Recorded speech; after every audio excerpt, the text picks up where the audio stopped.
ओम शांति। जैन दर्शन और ब्रह्मा कुमारी ज्ञान छठा पाठ का पहला हिस्सा। विषय है आत्मा का अंतिम लक्ष्य क्या है। हम आम मनुष्यों से पूछते थे, मेरा क्वेश्चन रहता था, आम दुनिया से कोई भी मिलता था, अभी आपका अंतिम लक्ष्य क्या है। वो कहते हैं नौकरी प्राप्त कर लें, बिजनेस प्राप्त हो जाए, क्या करोगे, शादी करेंगे, शादी करोगे तो फिर क्या करोगे, उसके बाद क्या चाहिए, आखिरी आपका लक्ष्य क्या है। कहते शादी करेंगे, बच्चे होंगे, अच्छा फिर क्या होगा, बच्चों की शादियां करेंगे, उनके भी बच्चे होंगे, फिर क्या होगा, फिर क्या चाहिए बताओ, इच्छा क्या है तुम्हारा, लक्ष्य क्या है। उनके बच्चे होंगे, अरे आगे आगे कुछ चाहिए, और उसके बाद उनकी भी शादियां हो गई, जो आप कह रहे हो वो सब हो गया, अब बताओ अब आपको क्या चाहिए। कहते अब क्या चाहिए, पल पोते मेरे को ना उठा के शमशान में ले जाएं।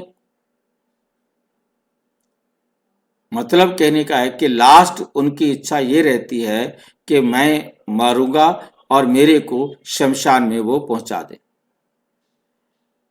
इसलिए दुनिया में आए हैं। आप सोच करके देखो, आप अपने आप से पूछ के देखो कि आपका अंतिम लक्ष्य क्या है। अब जो ज्ञान में आ गया है वो तो तुरंत बता देगा मेरा लक्ष्य है लक्ष्मी नारायण बनना, क्योंकि रटा रटाया है, सबकी बुद्धि में रटा हुआ है। तो आत्मा का अंतिम लक्ष्य क्या है।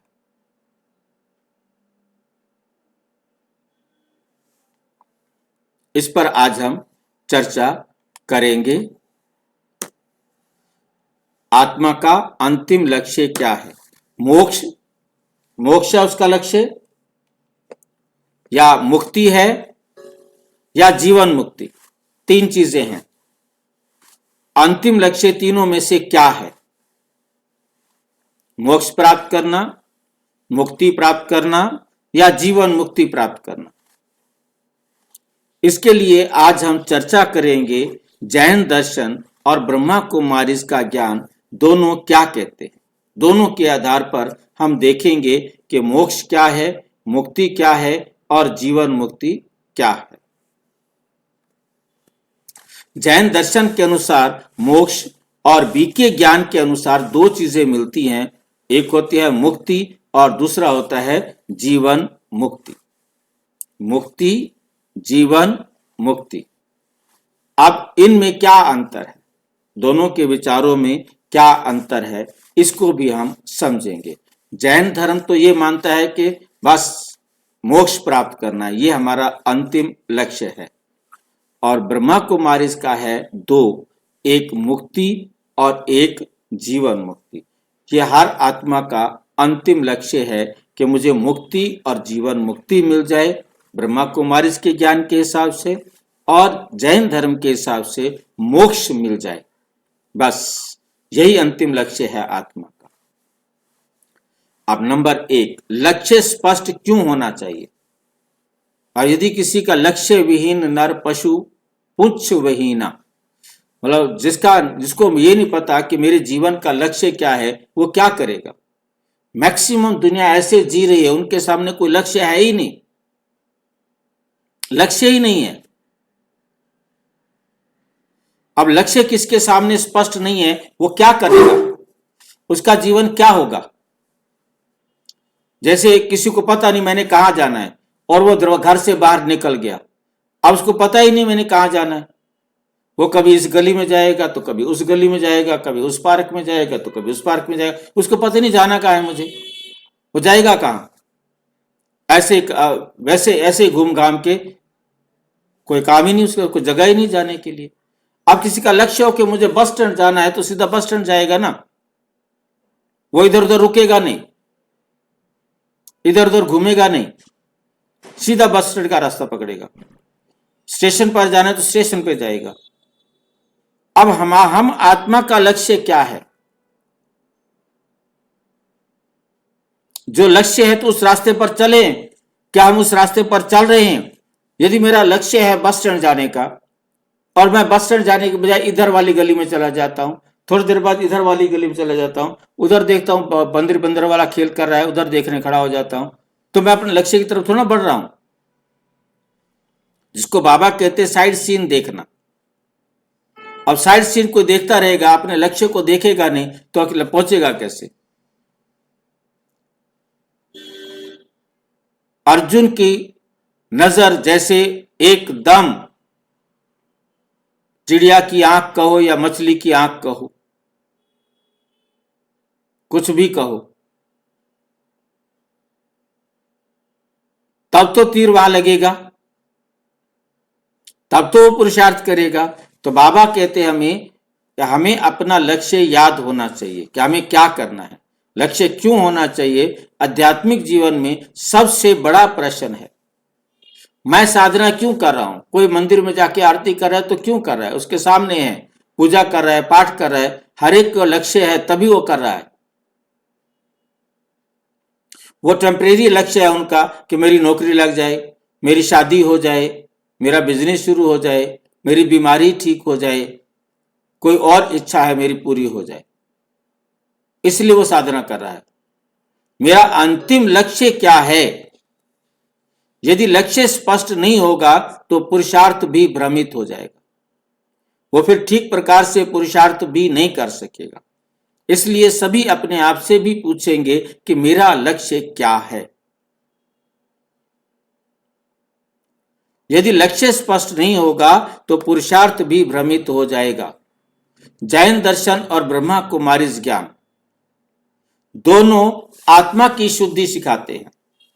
जैन धर्म भी यह समझा सिखाता है कि आत्मा को शुद्ध करो, और बौद्ध अपना ब्रह्मा कुमारीज भी ये सिखाते हैं कि आत्मा को क्या करो, शुद्ध करो। दोनों यही बात सिखाते हैं, पर अंतिम लक्ष्य की परिभाषा में अंतर है। अंतिम लक्ष्य की परिभाषा दोनों की क्या है, अलग अलग। वो कहते हैं हमें क्या चाहिए, मोक्ष। जो जैन धर्म वाले हैं वो सबको अंतिम लक्ष्य देते हैं कि हमें मोक्ष चाहिए, और मोक्ष प्राप्त करने के लिए क्या क्या करना है वो उन्हें सिखाया जाता है, वो सीखते हैं। कौन करता है कौन नहीं करता वो उनकी अपनी मर्जी पर निर्भर करता है। बाबा कहते हैं, मुरली 12 अगस्त 2024 की है। बाबा क्या कह रहे हैं, लक्ष्य स्पष्ट ना हो तो पुरुषार्थ की दिशा भी स्पष्ट नहीं होती। यदि लक्ष्य किसी का स्पष्ट नहीं है तो उसकी पुरुषार्थ की दिशा भी स्पष्ट नहीं होती। वो क्या करेगा, किधर जाएगा।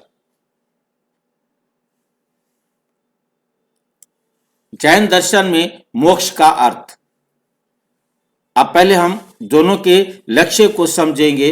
जैन दर्शन का लक्ष्य होता है कि हमें मोक्ष प्राप्त हो, बस हमें मोक्ष चाहिए, मोक्ष चाहिए, ठीक है। उसका अर्थ क्या है, जैन दर्शन के अनुसार मोक्ष का अर्थ है आत्मा को कर्म बंधन से पूर्ण मुक्त होना।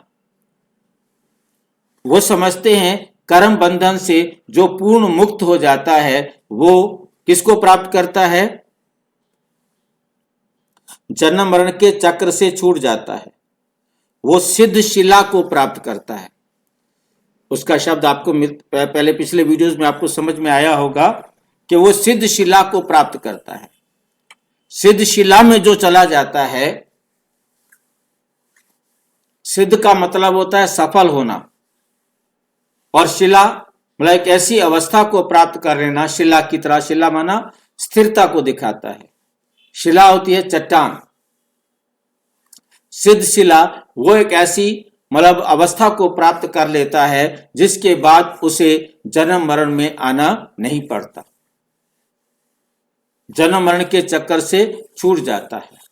जैसे हम आत्माएं परम धाम में चली गई, अब वहां हमारे को ना खाना है, ना पीना है, ना उठना है, ना बैठना है, ना कोई काम करना है। हम एकदम सिद्ध शिला, उनके शब्द को सिद्ध शिला के हिसाब से परम धाम में रखी हुई है। हमारा कोई अब आवागमन नहीं है, हमने संसार में आना नहीं जाना नहीं।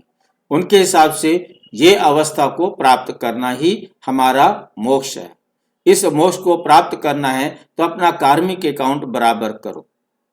ये यहां देखिए कि ये बात तो समझ में आई कि कार्मिक अकाउंट बराबर किए बिना जब तक मेरे ऊपर कोई किसी का देना व लेना है तब तक हम मुक्ति को प्राप्त नहीं कर सकते।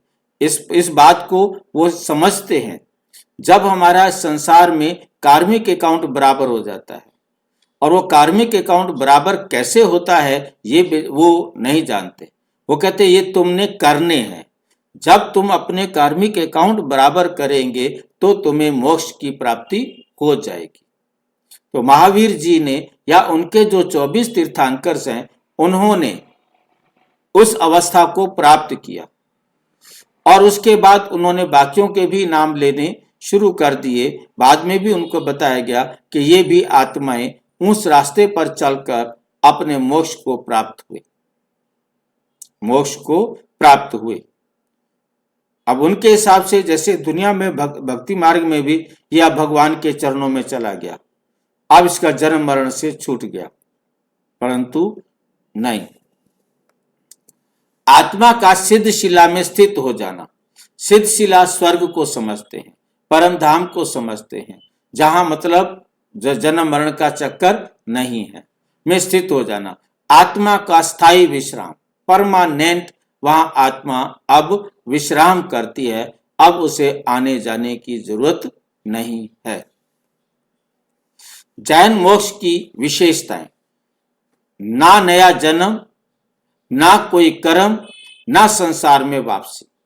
वो मोक्ष का मतलब समझते हैं कि अब नया जन्म नहीं होगा, अब कोई कर्म नहीं होगा, ना संसार में वापस आएंगे।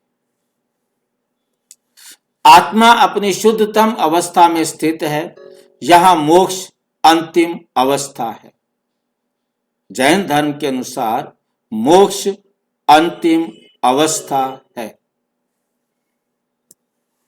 उदाहरण, जैसे कोई व्यक्ति लंबी यात्रा पूरी कर हमेशा के लिए घर में विश्राम कर ले। अब उस घर के अंदर भी क्या कोई व्यक्ति हमेशा विश्राम कर सकता है? कितनी भी लंबी यात्रा करके आया हो, 2 दिन 4 दिन 10 दिन पैदल पैदल लगातार चलता हुआ घर में आके विश्राम करेगा, 1 दिन करेगा, 2 दिन करेगा, 3 दिन करेगा, आखिर तो उठेगा।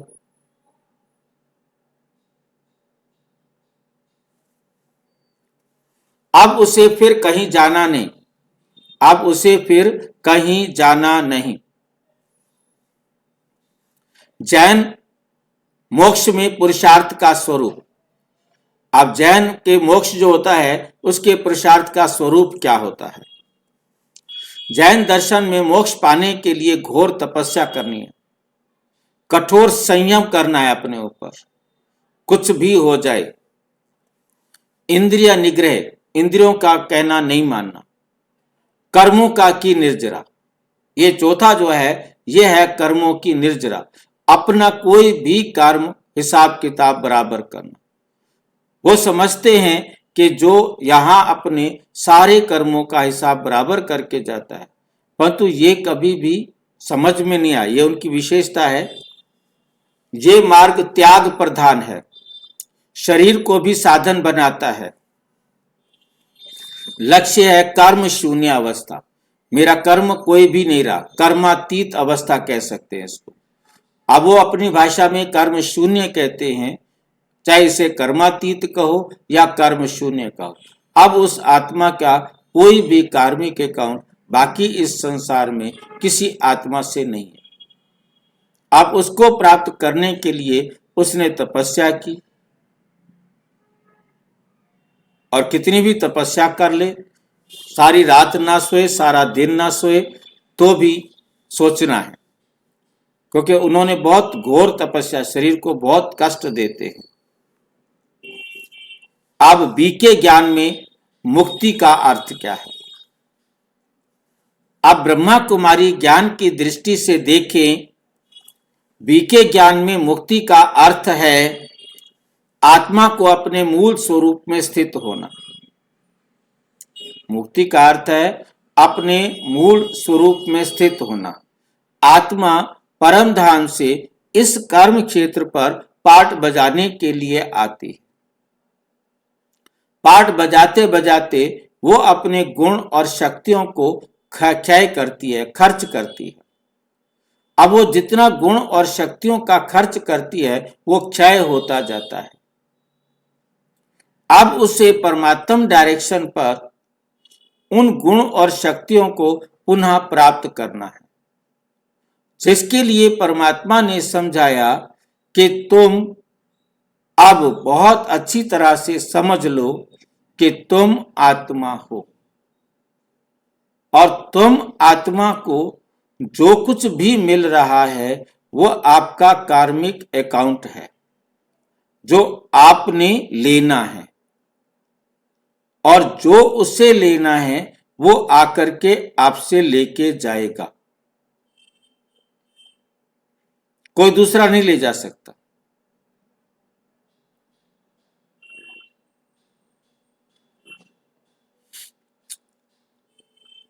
तो आत्मा को अपने मूल स्वरूप में स्थित होना, परम धाम शांति धाम में विश्राम पाना है।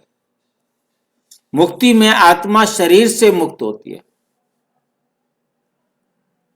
और ज्यादा से ज्यादा 4,999 वर्ष, वह 4,499 वर्ष वे क्या करती है,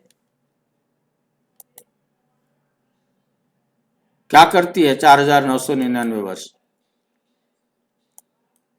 जन्म मरण के चक्कर में आती है। हाँ जी, जन्म मरण के चक्कर में आती है ना, वो कार्मिक अकाउंट। जन्म मरण के चक्कर में नहीं आती। मोक्ष में रहते हैं। हाँ जी, परम धाम में विश्राम करती है। परम धाम में विश्राम करती है। दो बातें रहती है। ध्यान से देखिए, इसको कैसे हमें बताना है कि आत्मा परम धाम में जाती है। परम धाम, मुक्ति धाम, या जिसे हम क्या कहते हैं सिद्धशिला, ये एक ही बात है। तो वहां पर जब आत्मा जाती है तो उसके लिए परमात्मा ने कहा ये तो ड्रामा प्लान अनुसार सभी को घर जाना ही है, अनेक बार घर जाते हैं। परम धाम हम सब आत्माओं का घर है। कोई तो पूरे 5,000 वर्ष में नहीं रहते, कोई तो पूरे 5,000 वर्ष रहते हैं। अंत में आएंगे तो कहेंगे 4,999 वर्ष शांति धाम में रहे। मतलब 4,999 साल, मतलब ब्रह्मा कुमारी मानती है कि 4,999 साल के लिए ज्यादा से ज्यादा कोई आत्मा जन्म मरण के चक्कर से मुक्त रह सकती है, परंतु 1 वर्ष के लिए तो इस संसार में पाठ बजाने के लिए आना ही पड़ेगा। समझ में आई ये बात? और उसके बाद तो कम से कम हम कहेंगे 4,999 वर्ष इस सृष्टि पर रहे। ये तो बच्चों को निश्चय है कि 83-84 जन्म लिए।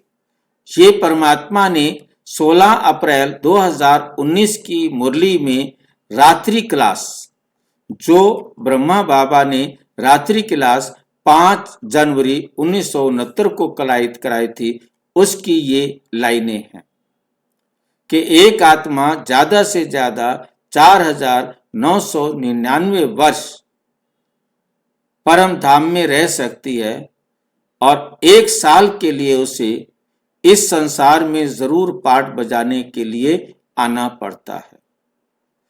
इससे पहले यदि कोई शरीर आत्मा छोड़ती है तो उसका जो शरीर का जो पार्ट है, जो क्या बोलते हैं हिस्सा है, समझो कि शरीर छोड़ दिया तो वो यही जन्म मरण के चक्कर में रहेगी, वो परम धाम नहीं जा सकती। हाँ जी, परम धाम में जिस टाइम रहते हैं उसमें मोक्ष रहता है ना, तो कौन जन्म मरण के चक्कर में आता ही नहीं है, वो मोक्ष हो गया ना, उसी को मोक्ष कहते हैं। हाँ, जब जन्म मरण चक्कर में आए तभी ना, इसी को तो उन्होंने मोक्ष समझा, उन बेचारों का कोई दोष नहीं। अब बाबा आके समझाते बच्चे उन्होंने मोक्ष यही समझा, क्योंकि जो द्वापुर कलयुग में आने वाली आत्मा है वो 2500 साल तक जन्म मरण के चक्कर में आती नहीं।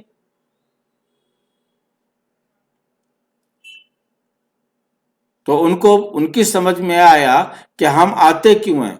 तो उनको समझ में आया जितना हमने पुण्य के काम किए, जितना हमने पाप के काम किए, जब वो पाप और पुण्य के सारे काम खत्म हो जाते हैं तो हमें इस संसार में कर्म क्षेत्र पर आना पड़ता है।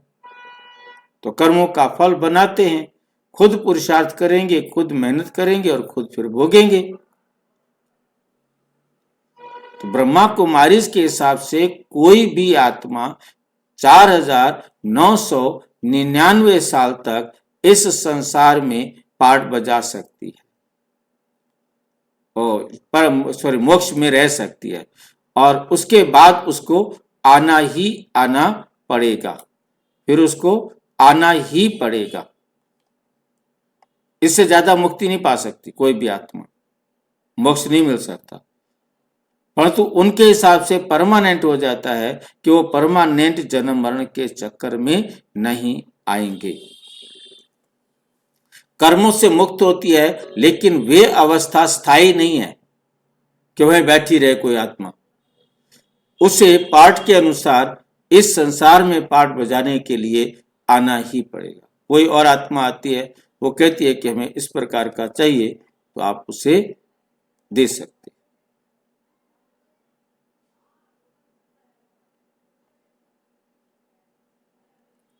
लेकिन यह अवस्था स्थायी नहीं है।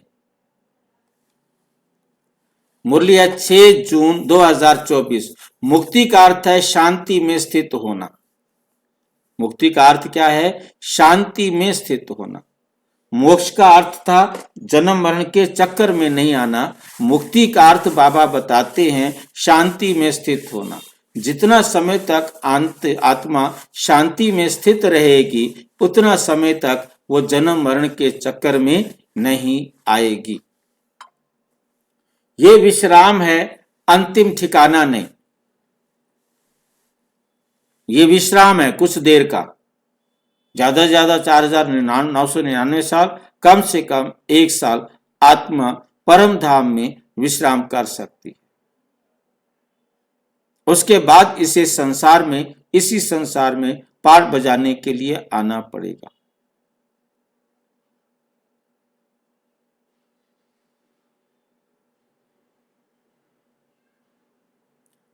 ठीक है। उदाहरण, जैसे कलाकार मंच से उतरकर ग्रीन रूम में थोड़ी देर विश्राम करे, पर नाटक समाप्त नहीं हुआ। ध्यान देना है ये, क्योंकि जो दुनिया के एग्जाम्पल दिए जाते हैं वहां क्रॉस क्वेश्चन नहीं करने होते, परंतु यहां क्रॉस क्वेश्चन उठता है। इसलिए उसके लिए ये बात हमारी बुद्धि में रहे कि ये जिस्मानी एग्जाम उदाहरण दिया है जो एक्यूरेट नहीं हो सकता। ठीक है। अब ग्रीन रूम में थोड़ी देर विश्राम करे, पर नाटक समाप्त नहीं होता। हमारा नाटक एक साथ पूरा होता है, एक कल्प का, 5000 साल का, और एक साथ ही खुलता है। इधर खुलता है और उधर बंद होता है। दोनों काम एक साथ होते हैं।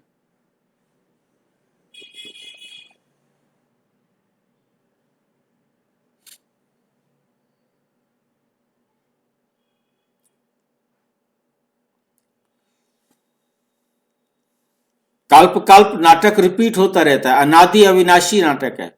सृष्टि का नाटक को दो हिस्सों में कहा जाएगा।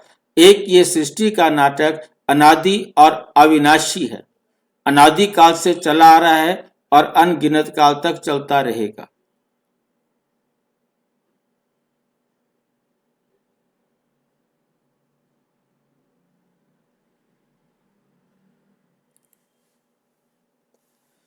ब्रह्मा कुमारी ज्ञान में जीवन मुक्ति का अर्थ, मतलब वहां पर तो मोक्ष किसी को परमानेंट नहीं मिलता, केवल थोड़े टाइम के लिए विश्राम मिल जाता है। बीके ज्ञान में जीवन मुक्ति का अर्थ, क्योंकि ये जीवन मुक्ति दुनिया में और किसी भी धर्म में नहीं, ये परमात्मा आकर बताते हैं, मैं आकर तुम्हें जीवन मुक्ति सिखाता हूं। ज्ञान का विशेष बिंदु है जीवन मुक्ति, जीवन बिंदु। ये क्या होता है?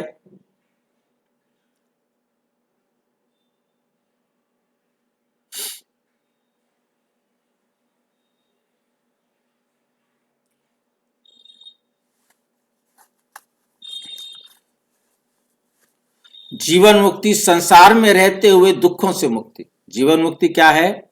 रहता है संसार में है, परंतु दुखों से मुक्ति तो है जीवन मुक्ति। और यदि दुख ही है तो जीवन बंधक। समझ में आया? यदि हम संसार में रहते हुए दुखों से मुक्त हैं तो हमारी है जीवन मुक्ति।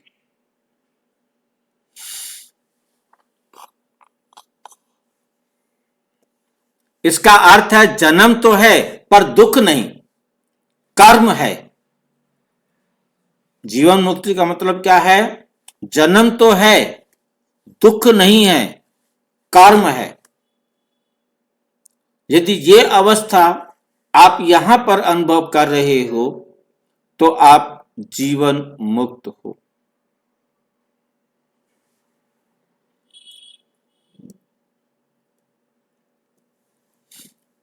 पर कोई कर्म बंधन नहीं। यही अवस्था है सतयुग और त्रेता युग की, जहां हम स्व इच्छा से जीवन है हमारा, कर्म भी कर रहे हैं।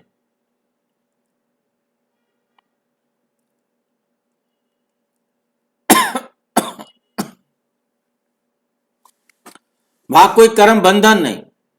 यही अवस्था है सतयुग त्रेता की। मुरली है 15 मई 2024। पहले मुक्ति फिर जीवन मुक्ति का राज्य। पहले हर आत्मा को मुक्त होना है, फिर जीवन मुक्ति का योग्यता जितनी प्राप्त की है उस स्टेज की जीवन मुक्ति को आकर प्राप्त करेंगे।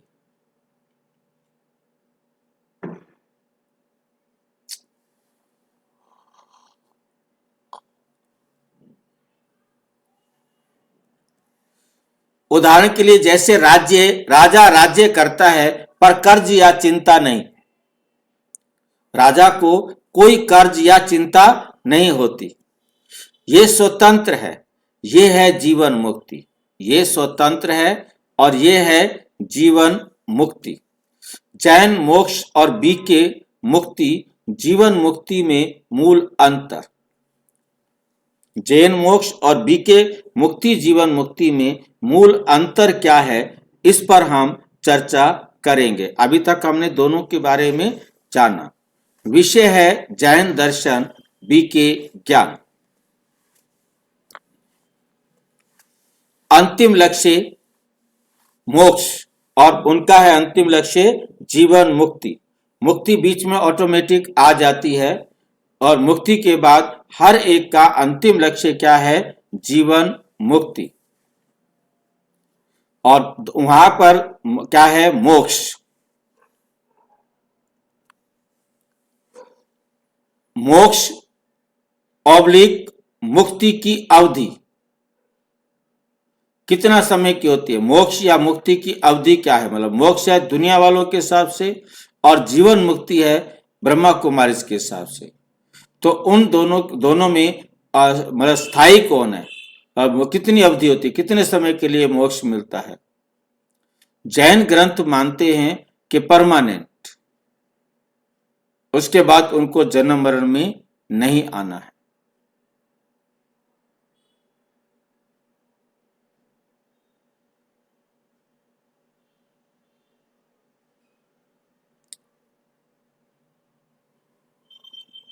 और हमारे हिसाब से मुक्ति जो है वो अस्थाई है,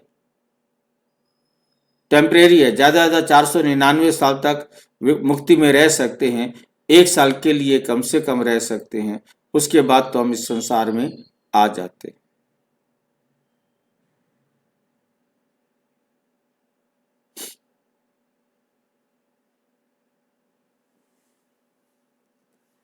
संसार में वापसी नहीं। और संसार में वापसी होती है कि नहीं होती है? जैन धर्म ये मानता है कि एक बार सिद्ध शिला को कोई प्राप्त कर गया, फिर पुनः इस संसार में वो आ नहीं सकता।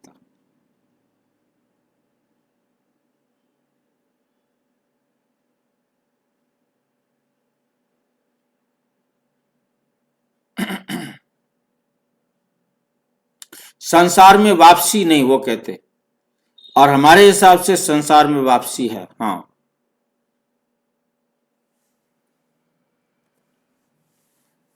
आत्मा की भूमिका कर्म से निवृत्त। अब वो कर्म, उसे कोई कर्म नहीं करना, कर्म से वो परे हो गई।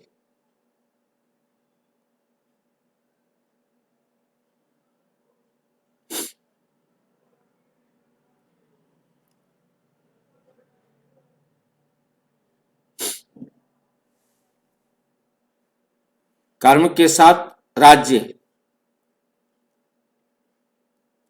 कर्म भी करना है, राज्य भी करना है। परमात्मा की भूमिका, इसमें परमात्मा का क्या रोल है? जैन धर्म वाले मानते हैं परमात्मा मार्गदर्शक नहीं, परमात्मा आकर कोई मार्गदर्शन नहीं करता।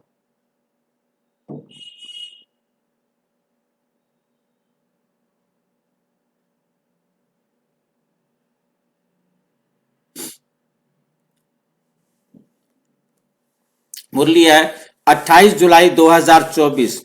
यदि आत्माएं सदा के लिए मुक्त हो जाएं तो ये विश्व नाटक चलना ही नहीं, चल ही नहीं सकता। एक्टर ही सारे के सारे सिद्ध शिला को प्राप्त कर ले तो इस संसार का नाटक खत्म।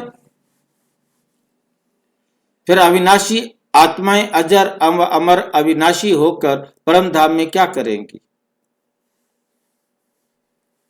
विश्व नाटक के संदर्भ में अंतर, विश्व नाटक के संदर्भ में क्या अंतर है? ज्ञान कहता है ये संसार एक अनादि नाटक है। कौन स्पष्ट कर सकता है कि ये संसार एक अनादि नाटक है या आदि नाटक है?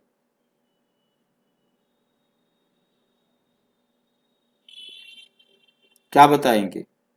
जी अनादि नाटक है ना, क्योंकि इसका आदि और अंत नहीं है। पक्का? अनंत काल से चलता आ रहा है। मुझे नहीं पता, मुझे बताओ ये अनादि नाटक है कि नहीं? हाँ अनादि नाटक है, क्योंकि ये अनंत काल से चलता आ रहा है। सृष्टि अनादि है, नाटक अनादि है। सृष्टि अनादि है, सृष्टि चक्र आदि आदि। नाटक किसको कहते हो समय आप? अनादि है। हाँ, नाटक जो बार बार चलता है, रिहर्सल जो चलता है नाटक। देखिए नाटक क्या होगा, बहुत ध्यान से आज इस बात को समझना है।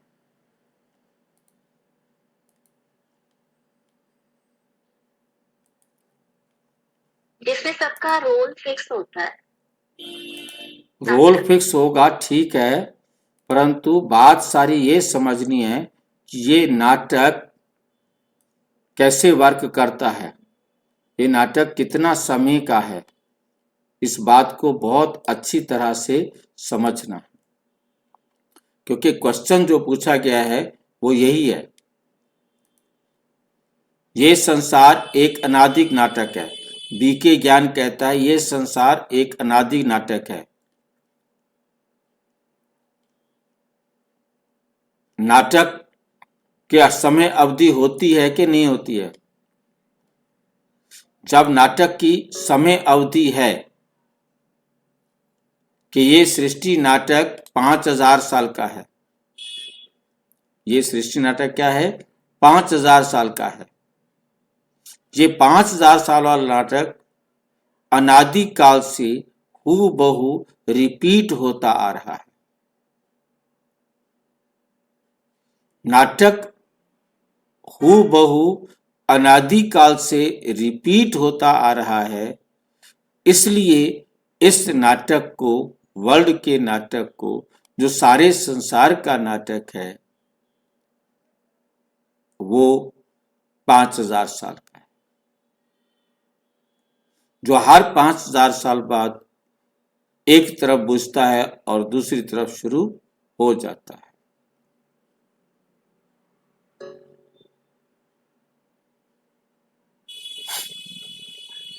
समझ में आया? कोई डाउट है तो क्लियर करो। सृष्टि अनादि है, जैसे संसार अनादि है। रात से पहले दिन, दिन से पहले रात, रात से पहले दिन, दिन से पहले रात। कब संसार हुआ? आप कितने पत्ते, कितनी टर्न लिख करके भी भेज सकते हैं।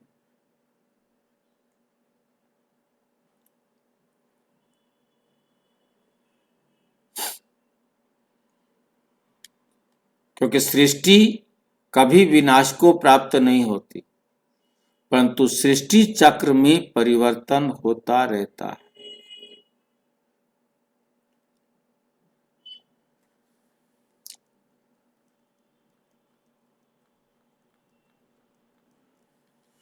जैसे आपको दिखाया है, क्योंकि सृष्टि चक्र को बहुत अच्छी तरह से बाबा ने समझाने का प्रयास किया है।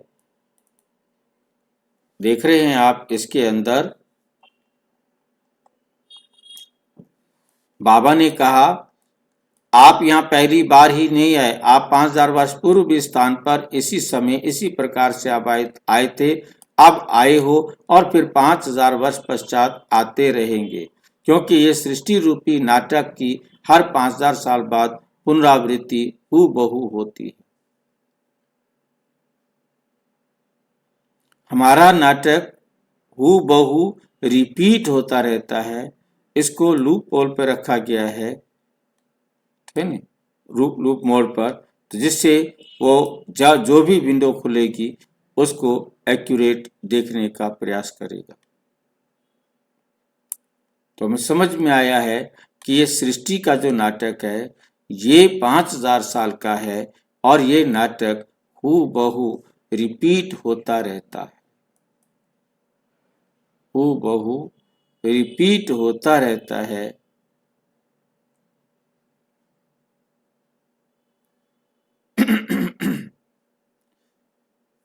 ये संसार एक अनादि नाटक है।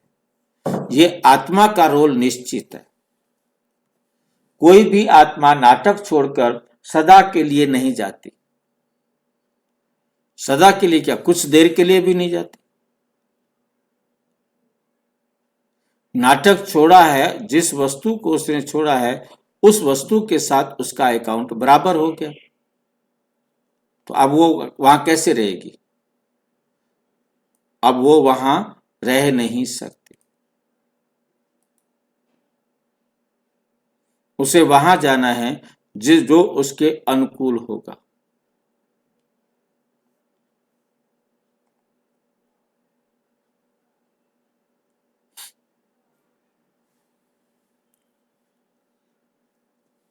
इसलिए मुक्ति विश्राम है कुछ समय का, जीवन मुक्ति इस संसार में आकर पाठ बजाना।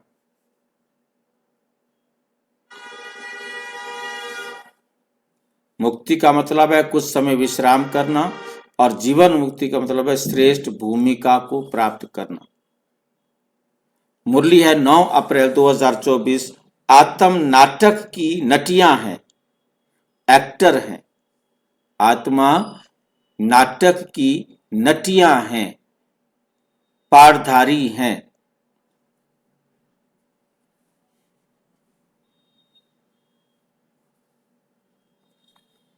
विश्राम के बाद फिर अपना पाठ बजाने के लिए इस संसार में आ जाती है।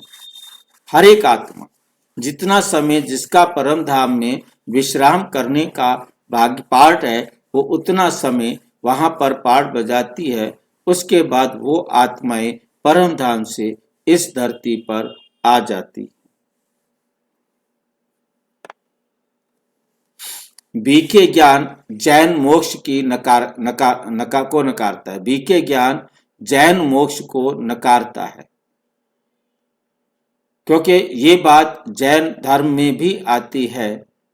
कितने भी श्रेष्ठ कर्म किसी ने किए हैं, सनातन धर्म में भी, लगभग सभी धर्मों में आती है, परंतु उस लाइन को निकाल दिया जाता है।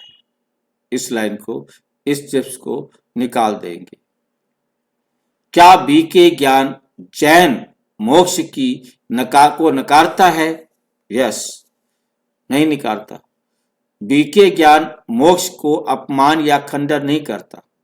पहले स्पष्ट किया है कि बीके ज्ञान मोक्ष का अपमान या खंडन नहीं करता। बीके ज्ञान केवल ये जोड़ता है कि आत्मा केवल विश्राम के लिए नहीं, बल्कि सुखमय संसार की स्थापना के लिए भी है। सुख की स्थापना के लिए भी है।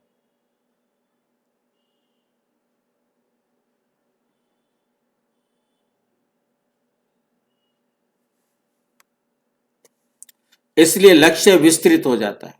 हमारा लक्ष्य क्या हो जाता है? बड़ा हो जाता है।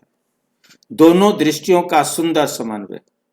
दोनों की दृष्टियों को कैसे मिलाया जाए?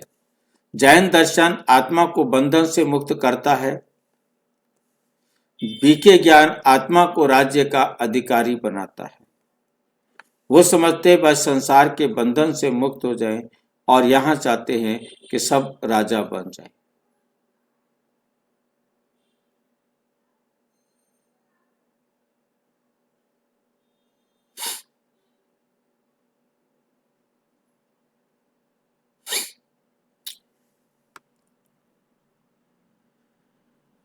मैं कर्म से मुक्त हो जाऊं। जैन धर्म सोचते बस हम कर्म से मुक्त हो जाएं, और जीवन मुक्ति में क्या है? मैं कर्म करते हुए भी बंधन से मुक्त रहूं।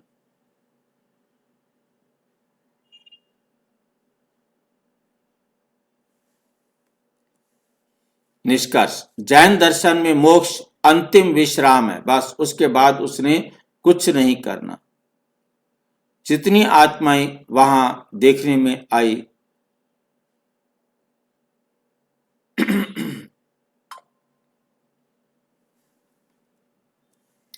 बीके ज्ञान में मुक्ति, विश्राम और जीवन मुक्ति लक्ष्य है।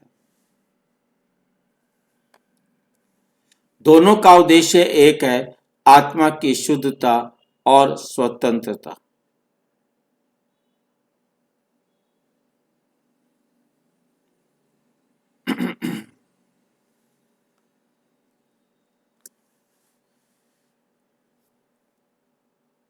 दोनों पर बीके ज्ञान ये स्पष्ट करता है कि आत्मा केवल विश्राम के लिए नहीं, बल्कि सुखमय संसार का अनुभव करने के लिए भी है।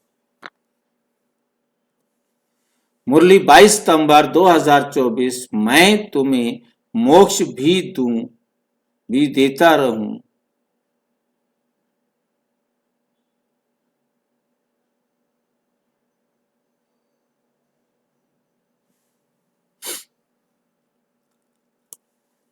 और जीवन मुक्ति का राज्य भी बाबा आकर देते हैं। डिस्क्लेमर है, ये वीडियो प्रजापिता ब्रह्मा कुमारी ईश्वरीय विश्वविद्यालय की आध्यात्मिक शिक्षाओं पर आधारित है। इसका उद्देश्य जैन दर्शन, मोक्ष सिद्धांत या किसी भी धार्मिक मान्यता की आलोचना करना नहीं है।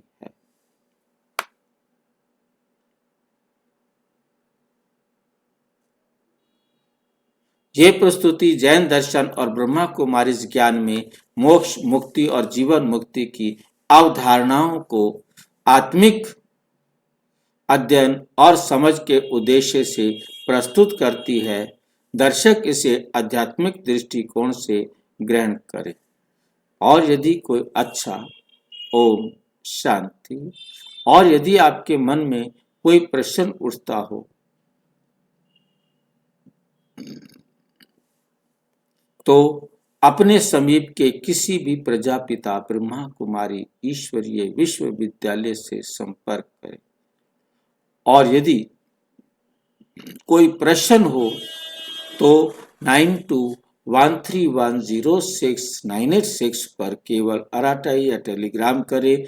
96 50692270 पर केवल व्हाट्सएप करें, फोन नहीं। ओम शांति।